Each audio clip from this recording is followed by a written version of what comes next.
Students, part 55 வளைய சிலிக்கேட்டுகள். வளைய சிலிக்கேட்டுகள் அப்படின்னா கவனிங்க, இதுதான் வளைய சிலிக்கேட்டுகள். இதில் பார்த்தீங்கன்னா 3 அல்லது அதற்கு மேற்பட்ட SiO4 4- நான்முகி அலகுகள் ஒரு வளைய அமைப்பில் இணைந்து உருவான Si3N2N- அயனிகளை கொண்ட சிலிக்கேட்டுகள் தான் வளைய சிலிக்கேட்டுகள். வளைய சிலிக்கேட்டுகள்னு என்னன்னு கேட்பாங்க. இதில் பார்த்தீங்கன்னா SiO4 4- அப்படிங்கிற 3 அல்லது அதற்கு மேற்பட்ட SiO4 4- அலகுகளை கொண்ட ஒரு வளைய அமைப்பில் இணைஞ்சிருக்கிற SiO3N2N- அயனிகளை கொண்டுள்ள சிலிக்கேட்டுகள் தான் வளைய சிலிக்கேட்டுகள். நான் சொல்கிறது புரியுதா ஸ்டூடெண்ட்ஸ்? இதில் 3 SiO4- அலகுகள் நான்முகி அலகுகள் இருக்கும், அல்லது 3க்கு மேலே SiO4 4- அலகுகள் இந்த மாதிரி இருக்கும். ஓகேவா? இப்படி இணைஞ்சிருக்கும். இதனுடைய பொது வாய்ப்பாடு பார்த்திங்கன்னா SiO3N2N- அயனிகளை கொண்டுள்ள சிலிக்கேட்டுகள் தான் வளைய சிலிக்கேட்டுகள். ஓகேவா? இந்த ஒவ்வொரு சிலிக்கேட் அலகும் அதன் 2 ஆக்சிஜன் அணுக்களால் மற்ற அலகுடன் பங்கிடப்படுகிறது. பாருங்கள், 1 2 பாருங்கள், இது ஒரு SiO4, இது ஒரு SiO4. ஓகேவா? இதில் ஒவ்வொரு சிலிக்கேட் அலகும் அதன் 2 ஆக்சிஜனால், பாருங்கள், ஒரு SiO4 இருக்குதுன்னா இதில் 2 ஆக்சிஜன் இணைஞ்சிருக்குது. அடுத்து இதில் SiO4 இருக்குன்னா கீழே இருக்கிறதோட 2 ஆக்சிஜனோடு இணைஞ்சிருக்கும். அடுத்து SiO4 வருதுன்னா கீழே இருக்கக்கூடிய 2 ஆக்சிஜனோடு இணைஞ்சிருக்கும். ஒவ்வொரு சிலிக்கேட் அலகும் அதன் 2 ஆக்சிஜன் அணுக்கள் மற்ற அலகுடன் பங்கிடப்படுகிறது. ஒவ்வொரு சிலிக்கேட் அலகும் SiO4 4- அலகும் அதுக்கிட்ட இருக்கிற 2 ஆக்சிஜனை கொண்டு மற்ற அலகுடன் இணைக்கப்பட்டிருக்கும். பாருங்கள், இது எடுத்துக்கிட்டிங்கன்னா இது அது கீழே இருக்க இதுக்கிட்ட இருக்கிற 2 ஆக்சிஜனை கொண்டு மற்ற 2 SiO4 4- அலகுடன் இணைக்கப்பட்டிருக்கு. ஓகேவா? சரி, இந்த வளைய சிலிக்கேட்டுக்கு எடுத்துக்காட்டு பார்த்திங்கன்னா பெரைல். ஓகே, பெரைலின் வாய்ப்பாடு Be3Al2SiO3 6 times. ஓகேவா? So beryl 1 mark question. Beryl ஒரு வளைய சிலிக்கேட்டுக்கு எடுத்துக்காட்டு வாய்ப்பாடு Be3Al2SiO3 6 times. ஓகேவா? இது பார்த்திங்கன்னா இது ஒரு அலுமினோ சிலிக்கேட் ஆகும். பெரைல்ங்கிறது என்ன சிலிக்கேட்டு? Alumino silicate. இதில் இருக்கிற ஒவ்வொரு அலுமினியம் அயனியும் 6 ஆக்சிஜன் அணுக்களால் எண்முகி வடிவில் சொல்லப்பட்டிருக்கும். பெரைல் மட்டும் தனியாக கேட்பாங்க. பெரைல்ங்கிறது வளைய சிலிக்கேட், அதனுடைய வாய்ப்பாடு Be3Al2SiO3 6 times. இது ஒரு அலுமினோ சிலிக்கேட். இதில் இருக்கக்கூடிய ஒவ்வொரு அலுமினியம் அயனியும் 6 ஆக்சிஜன் அணுக்களால் எண்முகி வடிவில் சொல்லப்பட்டுள்ளன. இதில் இருக்கக்கூடிய ஒவ்வொரு அலுமினியம் அயனியும் அதை சுற்றி 6 ஆக்சிஜன் அணுக்களால் என்ன வடிவில் இருக்குதா? எண்முகி வடிவில் இருக்குதா? புரியுதா ஸ்டூடெண்ட்ஸ்? இப்போ பாருங்கள், இது ஒரு யூனிட்டி, இது ஒரு பகுதி. ஒவ்வொரு பகுதியும் என்ன ஆகுது? அதுக்கிட்ட இருக்கிற ஒவ்வொரு SiO4 அலகுகளும் அதுக்கிட்ட இருக்கிற 2 ஆக்சிஜனை என்ன பண்ணியிருக்குது? பங்கிடப்பட்டிருக்கு. இப்போ இதில் இது 2, இதில் இந்த 2, இதில் இந்த 2. ஓகேவா? ஸோ இப்படி ஒவ்வொரு SiO4 4- அலகுகளும் அதுக்கிட்ட இருக்கிற 2 ஆக்சிஜன் அணுக்களை கொண்டு மற்ற SiO4 4- அலகுடன் பிணைக்கப்பட்டிருக்கு. ஓகே, மறுபடியும் சொல்கிற ஸ்டூடெண்ட்ஸ், இது ஒரு வளைய சிலிக்கேட்டு. வளைய சிலிக்கேட்டுகளில் 3 அல்லது அதற்கு மேற்பட்ட SiO4 4- அலகுகள் ஒரு வளைய அமைப்பில் இருக்கும். வளைய அமைப்பில் எப்படி இருக்கும்னா SiO3N2N- அப்படிங்கிற அயனிகளை கொண்டு சிலிக்கேட்டுகள் அமைக்கப்பட்டிருக்கு. இந்த சிலிக்கேட்டுகள் தான் நாம் வளைய சிலிக்கேட்டுகள்னு சொல்கிறோம். இதில் ஒவ்வொரு சிலிக்கேட் அலகும் அதன்கிட்ட இருக்க 2 ஆக்சிஜன் அணுக்களை கொண்டு பங்கிடப்பட்டிருக்கு. எடுத்துக்காட்டு பெரைல். பெரைலின் வாய்ப்பாடு Be3Al2SiO3 6 times. இது ஒரு அலுமினோ சிலிக்கேட்டு. எது? அலுமினியம் இருக்கிறதுனால அலுமினியம், SiO3 இருக்கிறதுனால அலுமினோ சிலிக்கேட்டு. பெரைல் அப்படிங்கிறது ஒரு அலுமினோ சிலிக்கேட்டு. இதில் ஒவ்வொரு அலுமினியம் அயனியும் 6 ஆக்சிஜன் அணுக்களால், அலுமினியத்தை சுற்றியும் 6 ஆக்சிஜன் அணுக்கள், ஸோ இந்த மாதிரி எண்முகி வடிவில்.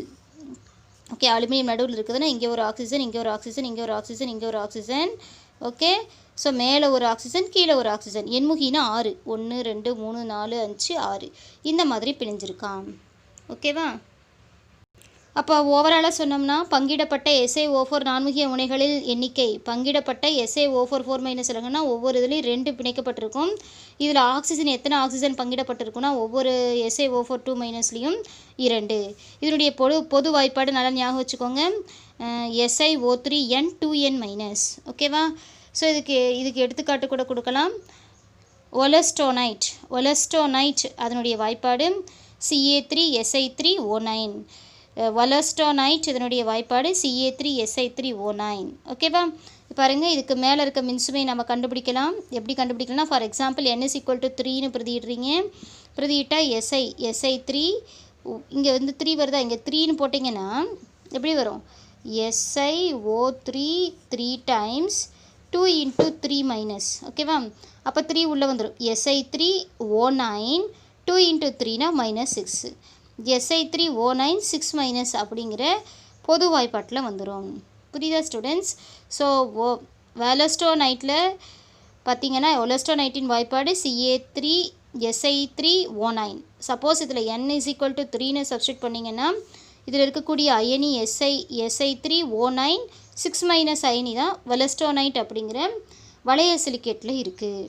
ஓகேவா? எஸ், சரி. இப்போ நம்ம இந்த எக்ஸை எப்படி கண்டுபிடிக்கலாம்? சப்போஸ் இதுக்கு மேலே இருக்கிற மின்சுமை மறந்து போச்சு அப்படின்னா எப்பவும் போல் நம்ம Si3O9xன்னு வச்சுக்கோங்க. 3 × சிலிக்கோனின் ஆக்சிஜனேற்ற நிலை, சிலிக்கோனின் மின்சுமை ப்ளஸ் 9 × ஆக்சிஜனின் மின்சுமை = x. 4 எஸ், இங்கே கவனிக்கணும். ஸோ நாமும் 12. ஓகேவா? ஸோ நாமும் 12. ஸோ அடுத்து 9 × 2 -18. 9 2 18 -18 = x. -12லேருந்து -18. ஸோ மைனஸ் தான் பெருசு, அப்போ -6 வருது. ஸோ எக்ஸ் மீதுள்ள மின்சுமை எக்ஸுக்கு பதிலாக இந்த இடத்துல போட்டோம்னா 6-. புரியுதா ஸ்டூடெண்ட்ஸ்?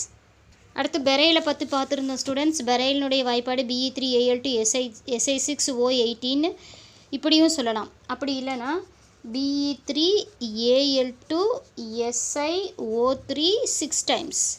இதை தான் அவங்க எப்படி பண்ணியிருக்காங்கன்னா Be3Al2 போட்டாச்சு, Si 6 டைம்ஸு 3 × 6 18 ஆக்சிஜனை O18 போட்டிருக்காங்க. புரியுதா ஸ்டூடெண்ட்ஸ்? அப்படியே 6 உள்ளே கொண்டு வந்துட்டாங்க. Be3Al2 Si6O18 இதுதான் பெரைல். பெரைலில் என்ன மின்சுமை இருக்குது, என்ன அயனி இருக்குது அப்படின்னா Si6O18 12- அயனி இருக்குது.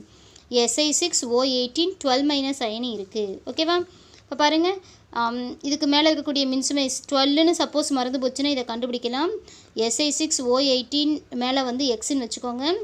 6 × 4 8 × -18 × -2 = x.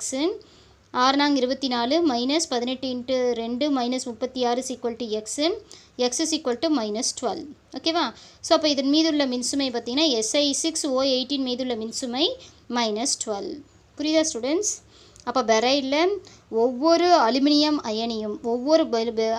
அயனியும் 6 ஆக்சிஜன் அணுக்களால் என்ன வடிவில் சூழப்பட்டிருக்கு? எண்முகி வடிவில். புரியுதா ஸ்டூடெண்ட்ஸ்? நெக்ஸ்ட்டு ஐனோசிலிக்கேட்டுகள். ஐனோசிலிக்கேட்டுகள் அப்படின்னு பார்த்தீங்கன்னா ஐனோசிலிக்கேட்டுகள் 2 அல்லது அதற்கு மேற்பட்ட ஆக்சிஜன் அணுக்களை பகிர்ந்து கொள்வதன் மூலம் பிணைக்கப்பட்ட n சிலிக்கேட் அலகுகளை கொண்ட சிலிக்கேட்டு தான் ஐனோசிலிக்கேட்டுகள். பாருங்கள், ஐனோசிலிக்கேட்டுகள் அப்படின்னா 2 அல்லது அதற்கு மேற்பட்ட ஆக்சிஜன் அணுக்களை பகிர்ந்து கொள்வதன் மூலம் பிணைக்கப்பட்ட n சிலிக்கேட் அலகுகளை கொண்ட சிலிக்கேட்டுகள் தான் ஐனோசிலிக்கேட்டுகள். இப்போ என்ன சொல்ல வரேன், இதில் 2 அல்லது அதற்கு மேற்பட்ட ஆக்சிஜன் அணுக்கள் வந்து என்னாகுமா, பகிர்ந்து கொண்டு இருக்குமா. ஓகேவா? அங்கே 2ன்னு சொன்னால் இங்கே 2க்கு மேலே கூட வரலாம். அப்படி பிணைக்கப்பட்ட n சிலிக்கேட் SiO4 4- அலகு வந்து n எண்ணிக்கையில் இருக்கக்கூடிய சிலிக்கேட்டு தான் ஐனோசிலிக்கேட்டு. ஓகேவா? ஐனோசிலிக்கேட்டுகள் 2 வகைகளாக பிரிக்கலாம். சங்கிலி சிலிக்கேட் அல்லது பைராக்சின், இரட்டை சங்கிலி சிலிக்கேட் அல்லது ஆம்பிஃபோல்கள். சங்கிலி சிலிக்கேட்டுகள் அல்லது பைராக்சின், இரட்டை சங்கிலி சிலிக்கேட்டுகள் அல்லது ஆம்பிஃபோல்கள். ஓகேவா? சங்கிலி சிலிக்கேட்டுகள் பாருங்கள், சங்கிலி சிலிக்கேட்டுகள் பார்க்கலாம். பங்கிடப்பட்ட SiO4 4- நான்முகி முனைகளின் எண்ணிக்கை இதில் எத்தனை இருக்கணும்னா 2 இருக்கும். பொதுவான ஆக்சிஜன் அணுக்கள் இதில் எத்தனை பங்கிடப்பட்டிருக்கும்னா 2 ஆக்சிஜன் அணுக்கள் மட்டும்தான் இருக்கும். இவ்வகை சிலிக்கேட்டுகள் n எண்ணிக்கையிலான SiO4 4- நான்முகி அலகுகள் நேர்கோட்டு அமைப்பில், நல்ல இம்பார்ட்டன்ட் வேர்டு, நேர்கோட்டு அமைப்பில் இணைந்து உருவான SiO3n2n- அயனிகளை கொண்டுள்ளன. நல்லா கவனிக்கணும் ஸ்டூடெண்ட்ஸ். இந்த சிலிக்கேட்டில் SiO4 4- அலகுகள் எத்தனை இணைக்கப்பட்டிருக்குன்னா 2 இணைக்கப்பட்டிருக்கு. ஸோ 2க்கு மேலே அப்படியே லைனாக நேர்கோட்டாக இணைக்கப்பட்டிருக்கு. ஸோ பொதுவான ஆக்சிஜன் அணுக்கள் பார்த்திங்கன்னா 2 இருக்கும். ஓகேவா? 2 ஆக்சிஜன் அணுக்கள் வந்து பொதுவாக பங்கிடப்பட்டிருக்கும் ஒவ்வொரு அலகுக்கும். ஓகேவா? ஸோ இவ்வகை சிலிக்கேட்டுகள் n எண்ணிக்கையிலான SiO4 4- நான்முகி அலகுகள் எப்படி இணைக்கப்பட்டிருக்குன்னா இந்த மாதிரி நேர்கோட்டு வடிவில் இணைக்கப்பட்டிருக்கும். பாருங்கள், ஒவ்வொரு SiO4- அலகும் 2 ஆக்சிஜன் அணுக்களை பங்கிடப்பட்டிருக்குது, நேர்கோட்டு அமைப்பில் இருக்குது. இதனுடைய அயனி என்னென்னா இப்படி இணைந்து உருவான அயனி தான் SiO3n 2n- அயனி. ஓகேவா? இதில் ஒவ்வொரு சிலிக்கேட் அலகும் அதன் ஆக்சிஜன் அணுக்களை மற்ற ஆக்சிஜன் அணுக்களுடன் பங்கிட்டுக் கொள்கிறது. ஓகேவா? ஒவ்வொரு சிலிக்கேட் அலகும் அதுக்கிட்ட இருக்கிற ஆக்சிஜனை மற்ற SiO4 4- அலகுடன் என்ன இருக்குது, பங்கிடப்பட்டிருக்கு. புரியுதா ஸ்டூடெண்ட்ஸ்? எடுத்துக்காட்டு பாருங்கள். பைராக்சின் வாய்ப்பாடு MgCaSi2O6, pyroxene MgCaSi2O6. Spodumene lithium aluminium SiO3 2, lithium aluminium SiO3 2. So வாய்ப்பாடு பாருங்கள். பொது வாய்ப்பாடு SiO3n 2n-. ஸோ இதில் nக்கு நம்பர் பிரதியிடுறோம், n = 2ன்னு பிரதியிடுறோம், n = 1ன்னு பிரதியிடுறோம். n = 1ன்னு பிரதியிட்டால் SiO3 பிரதியிடலாம், இல்லைனா நம்ம என்ன காமனாக வெளியே எடுத்துடலாம். ஓகேவா? என்ன காமனாக வெளியே எடுத்துருங்க. SiO3n 2n- SiO3 2- nன்னு போட்டுக்கோங்க. புரியுதா ஸ்டூடெண்ட்ஸ்?